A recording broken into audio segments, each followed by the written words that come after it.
প্রশ্ন, আমরা আমাদের মসজিদে ফরজ বাদ মাসাইলে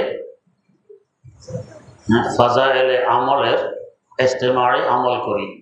এই সময় কেহ এক পাশে ইনফিরাদি আমল করলে তা বৈধ হবে কি?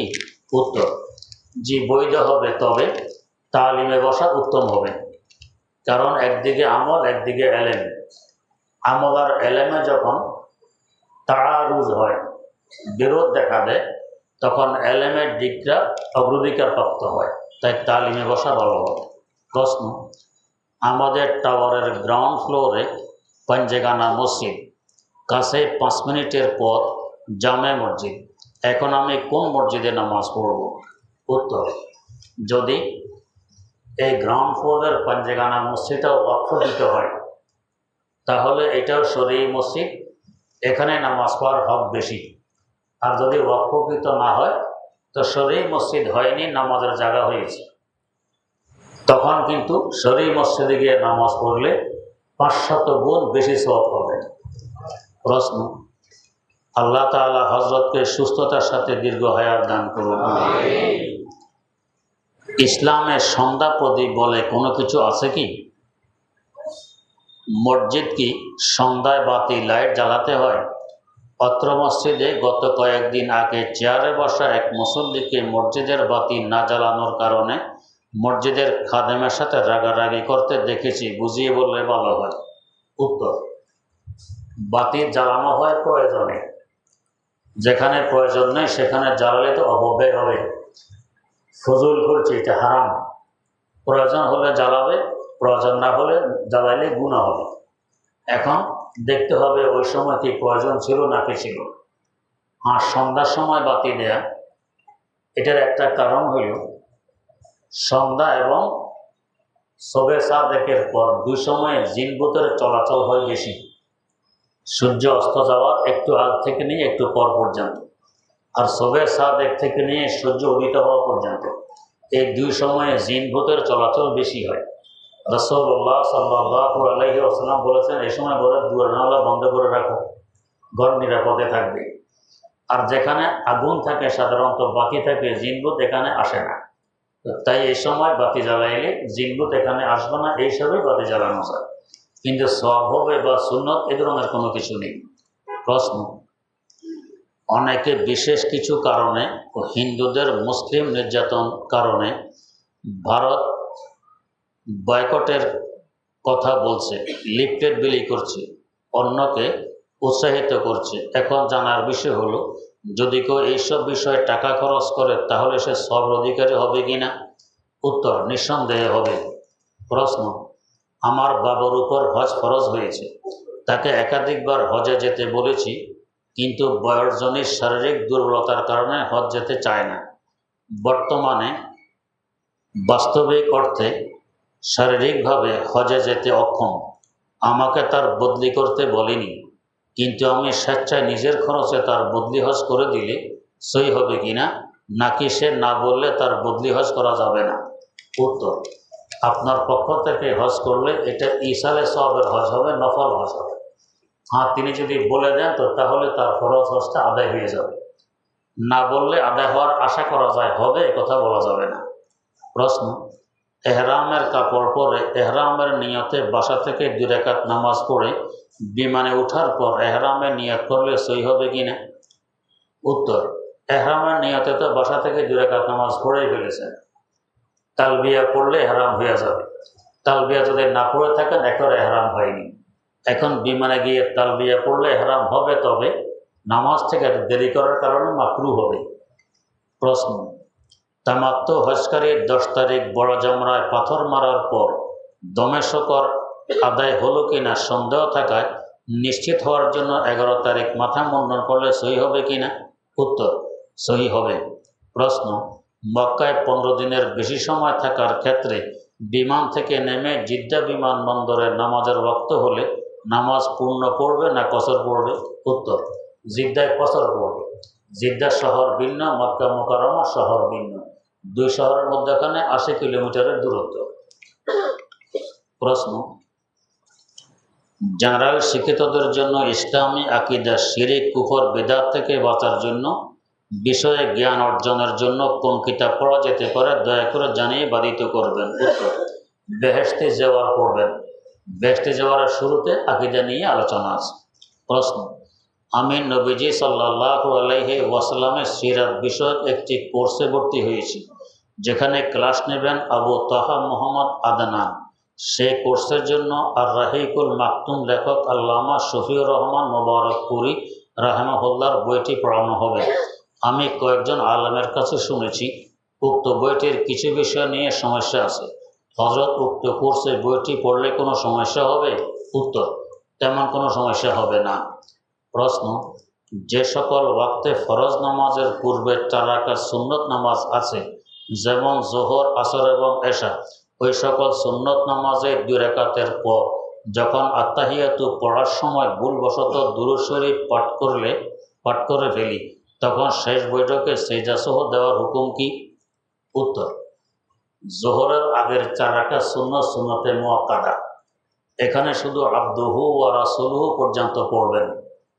আর এশার আগের 4 রাকাত, আসরের আগের 4 রাকাত সুন্নতে জায়দা, এখানে তাশাহুদের পরে দুরূদ শরীফ, দোয়া মাসুরা সহকারে পড়ে তারপর দাঁড়ানো উত্তম। যদি না পড়ে দাঁড়ান তারপরও সমস্যা নেই, উত্তম হলে শুধু সালাম বাদ থাকবে, বাকি সবই পড়ে তারপরে দাঁড়াবেন। সিজদা সহ দেওয়ার প্রশ্নই আসে না। প্রশ্ন, জামাতে ফরজ নামাজ পড়ার সময় যদি একই ভুল করি তাহলে কি করব? উত্তর, জামাতে পড়ার সময় যদি কোনো ওয়াজিব ছুটে যায় কিংবা অতিরিক্ত কোনো কাজ করে ফেলেন, জামাতের কারণে আপনাকে সাজদা দিতে হবে না, কিছুই করতে হবে না।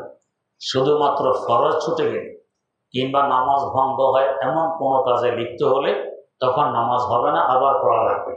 ফরজ ছুটেনি, নামাজ ভঙ্গকারী কোনো কাজ আপনার মধ্যে পাওয়া যায়নি, এখন কিছুই করা লাগবে না, জামাতের খাতিরে 7 খুন মাফ, সব হয়ে যাবে।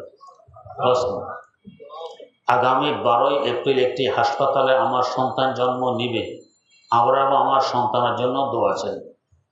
সন্তান জন্ম নেবে একিনের সাথে বলা যাবে না। ডাক্তাররা হয়তো ডেট দিয়েছে, 2 দিন আগেও হইতে পারে, পরেও হইতে পারে। আল্লাহ পাক সুসন্তান নসিব করুন। প্রশ্ন, মুআজ ও মুআওয়াজ নামের কি কোনো সাহাবী আছে? জি আছে। প্রশ্ন, জুমার দিন আসরের পর 80 বার দুরূদ শরীফ পড়ার কথা বিশুদ্ধ মত অনুযায়ী বর্ণিত আছে। অনেকে বলা থাকে এটা নাকি বিশুদ্ধভাবে বর্ণিত নেই। সঠিক উত্তর জানিয়ে বাধিত করবেন। উত্তর, হাদিসে বর্ণিত আছে, এটা আমল করলে সওয়াবের আশা করা যায়। হাদিসটি জাল নয়, মওযু নয়। আলহামদুলিল্লাহি রাব্বিল আলামিন ওয়াসসালাতু ওয়াসসালামু আলা আশরাফিল আমবিয়া ওয়াল মুরসালিন সাইয়্যিদিনা ওয়া মাওলানা মুহাম্মাদিন ওয়া আলা আলিহি ওয়া আসহাবিহি আজমাইন। রব্বানা আতিনা ফিদ দুনিয়া হাসানাতাও ওয়া ফিল আখিরাতি হাসানাতাও ওয়া কিনা আযাবান নার। রব্বানা লা তুযিগ কুলুবানা বা'দা ইয হাদাইতানা ওয়া হাব লানা মিন লাদুনকা রাহমাতান ইন্নাকা আনতাল ওয়াহ্হাব। রব্বানা হাব লানা মিন আজওয়াজিনা ওয়া যুররিয়াতিনা কুররাতা আ'য়ুন ওয়াজআলনা লিল মুত্তাকিনা ইমামা। রব্বানা ইসরিফ আন্না আযাবা জাহান্নাম ইন্না আযাবাহা কানা গরামা। রব্বি ইজআলনি মুকিমাস সালাতি ওয়া মিন যুররিয়্যাতি রব্বানা ওয়া তাকাব্বাল দুআ। রব্বানা ইগফিরলি ওয়া লিওয়ালিদাইয়া ওয়া লিল মুমিনিনা ইয়াওমা ইয়াকুমুল হিসাব। রব্বিরহামহুমা কামা রাব্বায়ানি সগীরা। রব্বিরহামহুমা কামা রাব্বায়ানি সগীরা। রব্বিরহামহুমা কামা রাব্বায়ানি সগীরা। রব্বুল আলামিন, কতগুলো আপনার এই বান্দা আপনার ঘর মসজিদে বসে তাফসীরে কোরআন মাহফিলে বুক ভরা আশা নিয়ে ভিক্ষু করে নেয়, কাঙ্গালের মতো আপনার দুয়ারে হাত পেতেছি। মাওলায়ে কারীম, কারোর হাতকে মেহেরবানি করে ফিরিয়ে দিয়েন না, রহমত দিয়ে সকলের ভিক্ষার ঝুলিকে ভরপুর করে দিন। নবজাত শিশুর ন্যায় নিষ্পাপ বানাই নিন। যেভাবে চললে, বললে এবং করলে আপনি খুশি হন, আমাদের সকলকে সেভাবে চলার, বলার এবং করার তৌফিক দান ফরমান। হায় আল্লাহ, মনের সকল জায়েজ আশা আকাঙ্ক্ষাগুলোকে পূরণ করে দেন। মাওলায়ে কারীম, নিঃসন্দেহে আমার নাফরমানির কারণে, গুনাহের কারণে বৃষ্টি বন্ধ, গরমের মাত্রাও সীমাতীত ছাড়িয়ে গেছে। আয় আল্লাহ, মেহেরবানি করে আমাকে ক্ষমা করে আল্লাহ রহমতের বৃষ্টি নাজিল ফরমান। আল্লাহ ঠান্ডা বাতাস বহাই দেন। আয় আল্লাহ, কত নবজাত শিশু যাদের কোনো গুনাহ খাতা নেই, কত পশু পাখি, হায়াওয়ান, জানোয়ার গরমের কারণে তাদের কষ্ট হয়। আয় আল্লাহ, তাদের খাতিরে মেহেরবানি করে আবহাওয়া ঠান্ডা করে দেন। আয় আল্লাহ, যত বেশি গুনাহ করি না কেন, গুনাহ যত বড়ই হোক না কেন, আপনার রহমতের সাগরের সামনে এগুলো তুচ্ছ। ক্ষমা করে দিলে আপনার কোনো ক্ষতি হবে না, না করলে আমাদের ক্ষতি হবে। আল্লাহ, যে কাজ করলে আপনার ক্ষতি নেই, আমাদের উপকার, মেহেরবানি করে সে কাজটি করে আমাদেরকে নবজাত শিশু নিষ্পাপ বানাইয়ে রহমতের বৃষ্টি নাজিল ফরমান, আবহাওয়া ঠান্ডা করে দেন, হিমেল হাওয়া বহাইয়ে দেন। আয় আল্লাহ, আমাদেরকে আপনার বানাই নিন, আপনি আমাদের হয়ে যান। আল্লাহ, গরমে রোদ্রের মধ্যে মুসল্লি ভাইয়েরা রাস্তা দাঁড়িয়ে নামাজ পড়ে কত কষ্ট হয়। এই মসজিদুল আকবরের কাজ হাতে নেওয়া হয়েছে বেসুরু সামানের ভিতর দিয়ে। আল্লাহ, এ পর্যন্ত প্রায় 6 কোটি টাকার মতো ব্যবস্থা আপনি করে দিয়েছেন। আল্লাহ, বাকি কাজগুলো সমাধান করতে আরো অন্তত প্রায় 60 কোটি টাকার মতো প্রয়োজন। আল্লাহ, মেহেরবানি করে গায়েবী খাজানা থেকে ব্যবস্থা করে দেন। অতি দ্রুত মসজিদের কাজ সমাধান করার তৌফিক দান ফরমান, যাতে আপনার বান্দারা আরামে একাগ্রতার সাথে আপনাকে সেজদা করতে পারে এবং রমজানের শেষ দশকে ইতিকাফ করতে পারে। আয় আল্লাহ, আপনার ভান্ডারে তো কোনো কিছুর অভাব নেই, চাইতে জানি না আমরা। আয় আল্লাহ, মেহেরবানি করে আমাদের দুর্বলতার দিকে না দেখে আপনার ভান্ডার আর রহমতের দিকে তাকাইয়ে এই মসজিদের কাজ দ্রুত সমাধান করার তৌফিক দান ফরমান। আয় আল্লাহ, সুস্থতার সাথে আমাদেরকে, আমাদের আত্মীয় স্বজন, পাড়া প্রতিবেশী, বন্ধু বান্ধব, হিতাকাঙ্ক্ষী, শুভাকাঙ্ক্ষী যারা আমাদেরকে ভালো জানে এবং আমরা যাদেরকে ভালো জানি, আল্লাহ সবাইকে রোগ থেকে মুক্তি দান ফরমান, সুস্থতার সাথে বরকতময় জীবন নসিব করুন। আয় আল্লাহ, লক্ষ লক্ষ আপনার বান্দারা হারামাইন শরীফানে জিয়ারতের জন্য প্রস্তুতি নিয়ে রওনা করবে সামনের সপ্তাহে। আল্লাহ, সকলকে কবুল হজ নসিব ফরমান। আয় আল্লাহ, বসালামত হারামাইন শরীফানে জিয়ারত নসিব ফরমান। আল্লাহ, আমাদেরকে বারবার তৌফিক দান করুন। আল্লাহ, এখানে আপনার যত বান্দা বান্দি উপস্থিত আছে, হারামাইন শরীফানের মকবুল জিয়ারত নসিব করা ছাড়া কাউকে মুখ দিন না।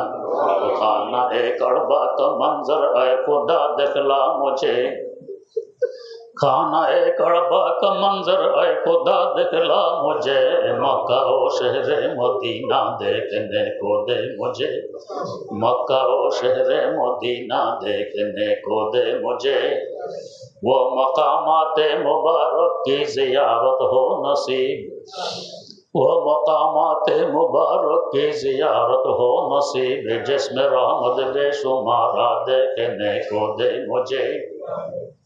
हाजियाँ सब देखते हैं राह में गारे हिरा, जिसमें हजरत मुस्तफ़ा छुप कर बुलाते थे तुझे, खानाए कअबा को पहुँचो तलबिया कहते, खानाए कअबा को पहुँचो तलबिया कहते हुए, इस्तिलाम हजर अस्वद से मुशर्रफ कर मुझे, खानाए कअबा को पहुँचूं फिर आहत ताज़ा करूं, जिसमें अंसार व मुहाजिर आद करते थे तुझे, जिसमें असहाबे मोहम्मद आद करते थे तुझे।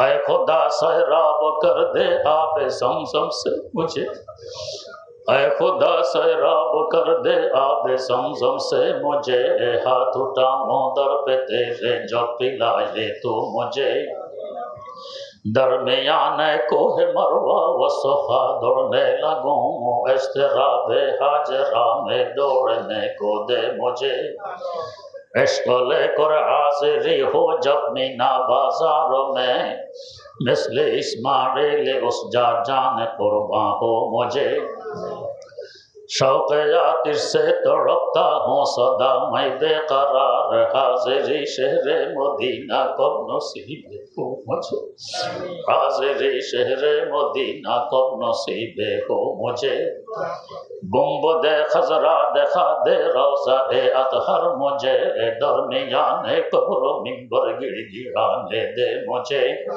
درمیان قبر و منبر گڑ گڑانے دے مجھے، روضہ اقدس دکھا کر عشق میں دیوانہ وار، مثل ابو بکر و عمر عثمان علی کر دے مجھے، مثل ابو بکر و عمر عثمان علی کر دے مجھے، ربنا تقبل منا انک انت السمیع العلیم وتب علینا انک انت التواب الرحیم، سبحان ربک رب العزت عما یصفون وسلام علی المرسلین والحمد للہ رب العالمین۔